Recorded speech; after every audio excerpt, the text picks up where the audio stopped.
Hello and welcome to the In the Money Media YouTube channel. I am your host, Jonathan Kinchin. I don't know where PTF is, running around somewhere on the West Coast. I want to thank our friends at DK Horse for their support of this podcast. And let's dive right into it. Jim Dandy, the return of the Kentucky Derby winner, the Belmont winner. They happen to be the same horse. And some other horses in here that make it pretty interesting. But the conversation has to start with Sovereignty. Sovereignty is the best 3-year-old in the country. I think that he's proven that on the racetrack with his performances in the Derby when he ran by journalism. Also, his performance in the Belmont when he ran by journalism. Journalism, a winner of the Preakness and recently a winner of the Grade 1 Haskell. I think it's that strength of schedule you take a look at, you understand how good Sovereignty is. He's not just beating anyone. He's beating another really good horse in journalism. I suppose if there's an opportunity to play against Sovereignty, this would be a great spot. He's going to be a really short price. He'll probably be 2 to 5, 1 to 9-ish, I would think. And it is a mile and an eighth. Maybe he wants to go a little bit further. The Jim Dandy obviously is not the goal. You would think that the goal is the DraftKings Travers towards the end of August. So sometimes they can come into these races a little bit light, not fully prepared. The problem is he's so much better than everyone else.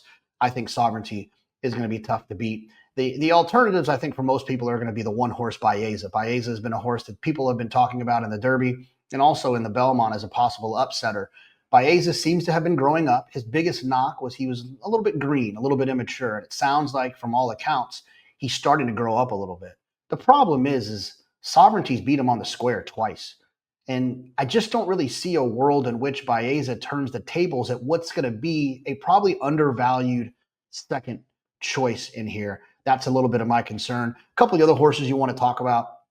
I think from a pace standpoint, a horse that has the best chance to upset would be the 3 Moplex. Moplex is a horse that has some ability. He'll be forward. He'll be on the lead. They'll have to run him down. And while I don't think he's quite good enough to beat Sovereignty on his best day or even Baeza on his best day, he is going to give you a cheap thrill around there as a horse who could be on the lead. He's definitely one that's interesting as an alternative, but you're going to want to check the price. You're going to need to get paid if you're going to try to beat the best 3-year-old in the country. And then Sandman, a horse that's going to always be a little bit overbet for various reasons. One, he's a part of a group called West Point Thoroughbreds. They got a lot of owners. They got a lot of owners that bet their horses, and sometimes the prices can be a little deflated. He's also tied in with Griffin Johnson, TikTok superstar, so he gets a lot of attention there. He's also named after a Metallica song, Enter Sandman. So that's also going to bring some money for Sandman. He'll be a little bit overbet. He's a deep closer.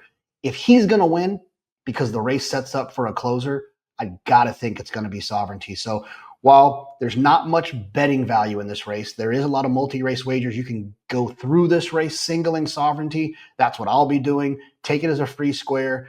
Take it as an opportunity while other people are trying to get cute in a race where I don't think getting cute is worth it.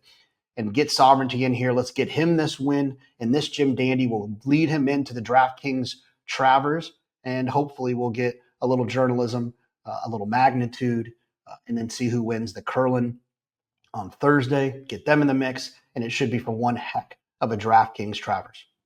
Thanks for checking us out. Thank you to our friends at DK Horse. Make sure you get involved with this Jim Dandy. It should be a fun one. Sovereignty for me. Let us know in the comments who it is for you.